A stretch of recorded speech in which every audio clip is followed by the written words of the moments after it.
poor man was married to a beautiful woman. The man and his wife never quarreled. The husband loved his wife. The wife loved her husband. They were very happy. But this happy couple had a rich, handsome neighbor. He saw the poor man's beautiful wife, and he fell in love with her. I want to marry her myself, he thought. Every day, when the woman's husband was working in the fields, the rich man went to the poor man's house. "You're a beautiful woman," he said to the poor man's wife, "but your clothes are old. Why doesn't your husband buy new, pretty clothes for you? I'm sure he doesn't love you. If he loved you, he would buy wonderful clothes for you. Divorce him and marry me. I will buy you beautiful new clothes, the best in the land.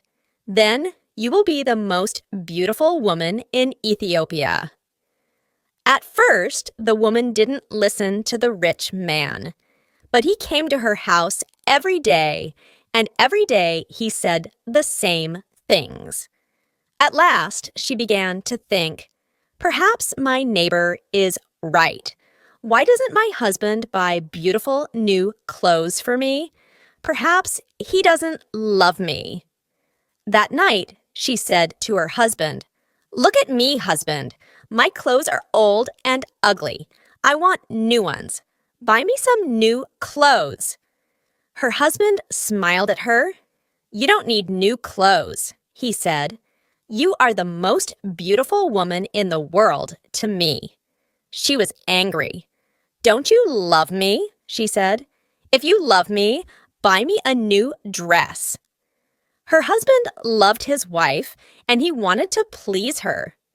"I have only a little money," he thought, "and I need a new plow, but I want my dear wife to be happy." So the next day, he went to the market, and he bought a new dress for his wife. He took it home to her, and she put it on. "Thank you, my dear husband," she cried. "Now I know that you love me." When the rich man came to see her again, she was wearing her new dress. "You see," she said to him, "my husband loves me very much. He bought me this beautiful new dress." The rich man shook his head. "But a good husband doesn't only give his wife new clothes," he said. "He gives her gold. Where's your gold necklace? Where are your gold rings? Why doesn't your husband give you those?" He opened a box and showed her some beautiful gold jewelry. "Look at these," he said. "Divorce your husband and marry me, and I will give all these to you." The woman did not listen to him. "Go away," she said. "I love my husband and he loves me, and we are happy together." But the rich man came again every day, and every day he showed her the box of jewelry. At last, she began to think, perhaps the rich man is right. Why doesn't my husband buy gold for me? Doesn't he love me? That day, she didn't make a fire. She didn't cook a meal. Her husband came home late after a long day in the fields. He was tired and hungry. "There's no dinner for you tonight," his wife said. "You don't love me." "What?" her husband cried. "But my darling, I love you more than anything. You are the most wonderful person in the world." "Then why don't you buy me some gold jewelry?" she said. "When a man loves his wife, he gives her a gold necklace and rings for her fingers." Her husband looked worried. "I spent money on her new clothes," he thought. "How can I find more for gold? I'll go and see my brother. Perhaps he will lend me the money. I must buy gold for my dear wife. I want her to be happy." The next day, he went to visit his brother. "Lend me some money, brother," he said, "and I will work for you in your field."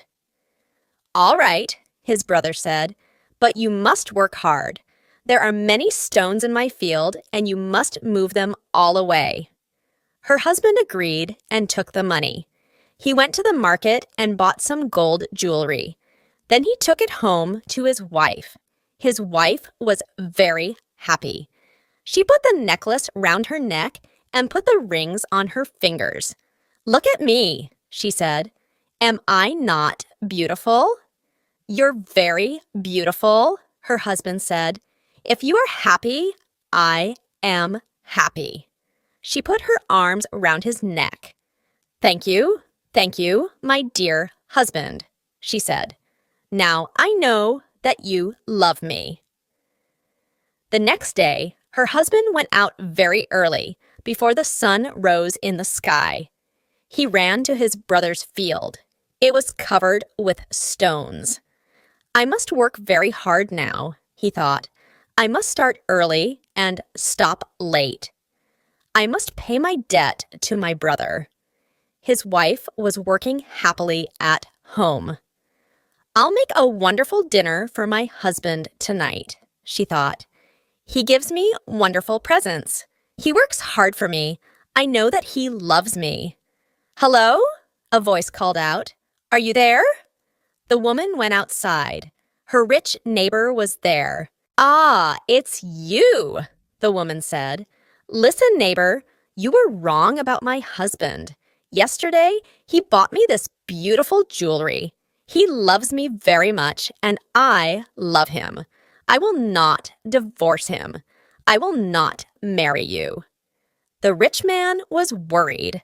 Her husband loves her too much, he thought. If I want her, I must be clever. At last he said, "Your husband gave you clothes and jewelry, but I can give you more than that." "What? What do you mean?" the woman cried. "Can your husband make miracles?" the rich man asked. "Miracles? No, of course he can't make miracles," the woman answered. "Only God can make miracles. Men cannot make them." "But I can," the man said, "because I love you. Love can make miracles. If your husband loves you, he can make miracles for you. If you love me, I will make miracles for you." "Make a miracle for me now," the woman said. "I can't," the rich man answered. "You must promise to love me first. You must leave your husband and come to me. Then I will make wonderful, wonderful miracles for you." The woman said nothing, and the rich man went away. That night, the poor man came home late. He was very tired and hungry. His wife brought water for him, and he washed himself. She brought delicious food for him, and he ate it. "My poor husband," she thought. "He works so hard for me, and he is so tired and hungry. The rich man is foolish. How can my husband make miracles? It's impossible." But the next day, and the day after, and the day after that, the rich man came to her house again. "Did your husband make a miracle for you yesterday?" he asked the woman. "Leave him and love me, and I will make many, many miracles for you every day." At last, the women began to listen to him. One day, when her husband came home, she was sad. "Wife, dear wife, what is wrong with you?" cried her husband. "Are you sick?" "No," she said. "I'm sad because you do not love me." "What?" cried her husband. "But you know that I love you. I bought you new clothes. I bought you gold jewelry. You're the most precious thing in the world to me." "But you don't make miracles for me," his wife said. Her poor husband was very surprised. "Miracles? Of course I can't make miracles," he said. "Why do you want a miracle? Who gave you the idea?" "Our neighbor came to see me today," the woman said. Love makes miracles, he said. If a man loves a woman, he will make miracles for her. Her husband was very worried. That wicked man wants to take my wife, he thought. All this trouble comes from him. When he first came here, she wanted new clothes. Then she wanted gold jewelry. And now she wants a miracle. What can I do? If I don't make a miracle, perhaps my wife will leave me and marry him. The next day, he went slowly to work in his brother's field. I must pray, he thought. Only God can help me now. He looked up to heaven. Oh, Lord God, he prayed, please help me to make a miracle. I love my wife and I want to keep her. Don't let this rich man take her from me. He worked all morning. He was moving stones from his brother's field. In the middle of the day, he sat down under a tree to rest. A man was sitting there already. Who are you? The poor man asked. I am a wizard, answered the man, and I have a gift for you. Look, here are 2 sticks. They make miracles. Miracles? The poor man said. He was happy now. What kind of miracles? If you touch a person with the first stick, the wizard said, he will become a donkey. The poor man thought of the rich man and he smiled. A donkey? He said. That's very good. And if I touch him with the second stick, what will happen? He will become a man again, said the wizard. The poor man took the sticks and jumped up. Oh, thank you, my friend, he said. I prayed to God and he sent you to me. Now I can keep my wife and punish my enemy. He ran home. Wife, he called out, come here. I'm going to make a miracle. His wife came out of the house. A miracle? She said. What miracle? Look, said her husband. He touched her with the first stick. At once, she became a donkey. She lifted her head and tried to speak, but she could not. Hee-ha, hee-ha, was all she could say. Her husband touched her with the other stick. At once, she became a woman again. Husband, that's wonderful, she said. It's a real miracle. How did you do it? I prayed to God, her husband said, and he helped me. And now, wife, I am going to punish my enemy. Your enemy, said his wife. Who is that? You know my enemy, her husband said. He was looking at her.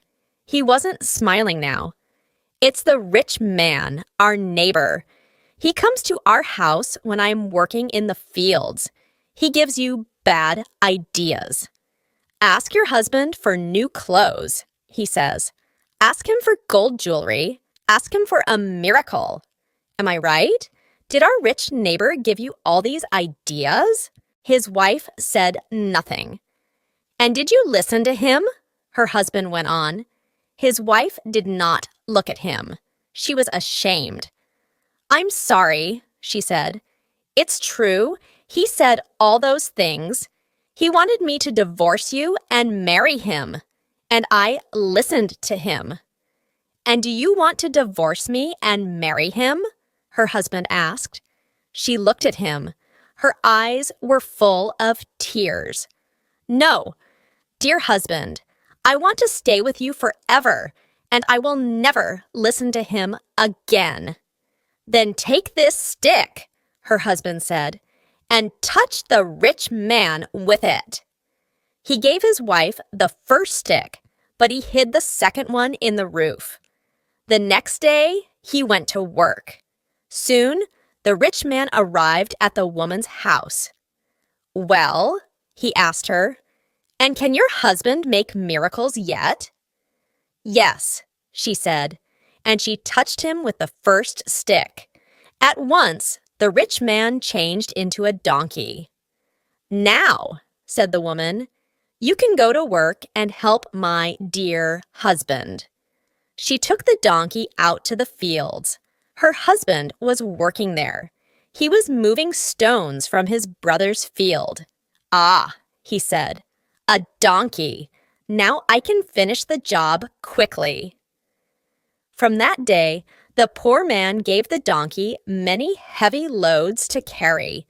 The donkey carried stones away from the fields. It took sacks of teff to the market, and it brought flour and coffee home again. For many years, the donkey worked for the poor man. The poor man was not so poor now. The donkey was helping him. He was becoming richer. One day, the poor man looked at the donkey. It was tired and old. It stood still. Its head was bent down. The poor man was sorry for it. He went into his house and brought out the second stick. Then he touched the donkey with it. At once, the rich man stood there. But he was not a handsome young man now. He was old. His back was bent. He was very, very tired. "You tried to take my wife away from me," the poor man said. "That was wrong. Go home now. Don't look at other men's wives again." The rich man went away, and he never came back again. But the poor man and his wife lived happily together for many more years. The end.